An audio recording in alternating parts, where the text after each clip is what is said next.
People make time for everything and everyone else in their life, but they never make time for themselves. If you go up to someone who you know and say, like, would you like to catch up for coffee? Let's do coffee. They're like, oh, I can't this week, but I can next week. How about Thursday, 7 p.m.? Perfect. I'll see you at this place. When was the last time someone is willing to take time out of their life to spend time with themselves? So if I wanted to get to know you, and we've had one dinner and we had a great conversation, we're spending time here. If I wanted to get to know you, I would have to spend time with you. We'd have to meet up for coffee, a glass of wine. If I really want to get to know you, maybe we meet up once a week. Every Friday night we go out for a glass of wine, we chat for a couple of hours. After a year, I'd get to know you really well, you'd get to know me really well. But it requires me spending time with you.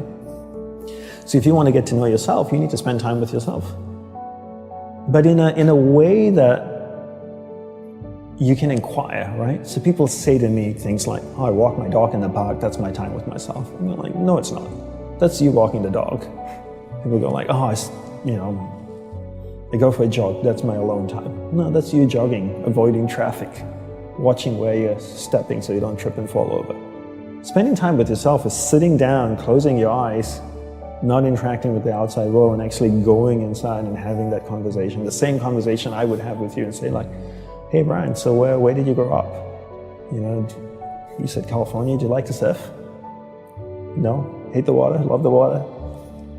Tell me, right? And people don't have that conversation, and because they don't have that conversation with themselves, they don't end up knowing what they want in life. Because they don't know what they want in life, they can't focus that finite amount of energy, and then they don't live a lifestyle that brings them happiness, and most people end up being unhappy. A couple of things I would say. One is simplify your life. Everybody's so busy. Everybody's got a lot of things to do. We don't actually have a lot of things to do. Right. We like being distracted because then we don't have to think about ourselves. And we don't have priorities in life. Most people don't have clear priorities in life. For me, my goal is to simplify my life, simplify the number of people in my life, and simplify the number of things in my life. We only have a finite amount of energy each day, right? But every year, we have more people in our lives. Is that a fair statement? More Facebook friends, more people you're connected with, but your energy stays the same. So that's not a proportionate growth. If your energy is increasing every year proportionately with the number of things and people in your life, then we don't have to talk about this. But your energy level is the same. But the amount of people and things in your life are growing almost exponentially. So whereas that doesn't work. So for me, it's always about simplifying first the people and things into your life, into who and what's most important, taking that finite energy that you have each day and focusing. Second step is learning how to focus and concentrate that finite amount of energy into the people and things that truly matter. Now you start to create a lifestyle that you actually love because you're invested into people and things that matter. And the byproduct of that is happiness. And you said happiness is not a goal. Is that correct? Yes, happiness is not a goal. And if you ask most people, what do you want in life? They say, I want to be happy. Right? Would that be a fair statement? I mean, literally, it's in the U.S. Constitution, I think, the pursuit of happiness. The pursuit of happiness. Right. I always say you should never pursue happiness. Don't pursue happiness. Pursue a lifestyle where the byproduct of that lifestyle is happiness.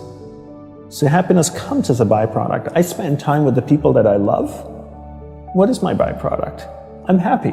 I spend time with people I don't like.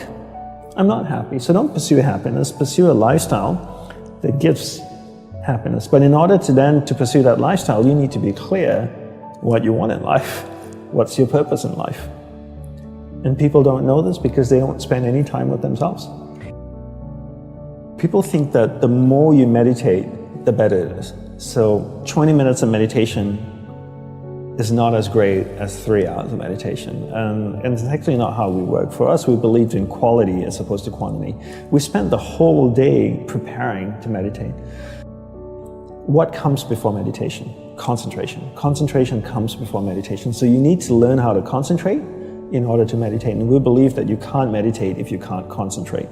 So we spend the whole day focusing on concentration. So when I spoke with someone in the monastery, I spoke with another monk, I gave them my undivided attention. When I worked on my laptop, I focused on working on my laptop. When I swept the sidewalk, I focused on sweeping the sidewalk. So throughout the day, I'm practicing concentration. Now when I go to sit down to meditate, I'm really focused, and I can have a dynamic meditation session. And I always use the simple analogy of, take Usain Bolt, for example, the sprinter, right? I don't know much about him except he won 3 gold medals, fastest man on earth from Jamaica. I can make an assumption, and tell me if I'm wrong, that his whole day is structured. That he eats the right kinds of food, he drinks the right amount of water, he goes to the gym. If you look at the boy, he's ripped, right? Probably works out, runs every day, I'm sure, sprints, does all kinds of things. But his whole day is preparing him for 9.57 seconds or whatever it is he's really ahead of, not the other way around. People come up to me all the time, Brian, and they say, Dandapani, I'm so stressed out, I've got so much happening in my life. Do you think if I meditate for 5 minutes in the morning, it'll help my whole day? I'm going like, what are you doing the remaining 23 hours and 55 minutes? That's what I want to know. Because if you try to meditate for 5 minutes in the morning and the rest of the day you just live a chaotic life, that's not, it's a good start, but it's not really helping you. It's like eating a carrot in the morning and then eating hamburgers and fries all day and hoping to have a healthy diet. You have to understand that your whole day, your lifestyle is what's going to support your meditation practice at the start, and then your meditation practice grows, and then it turns around and supports your lifestyle. But not the other way around. You don't create a meditation practice to support your lifestyle. You create a lifestyle first, meditation second.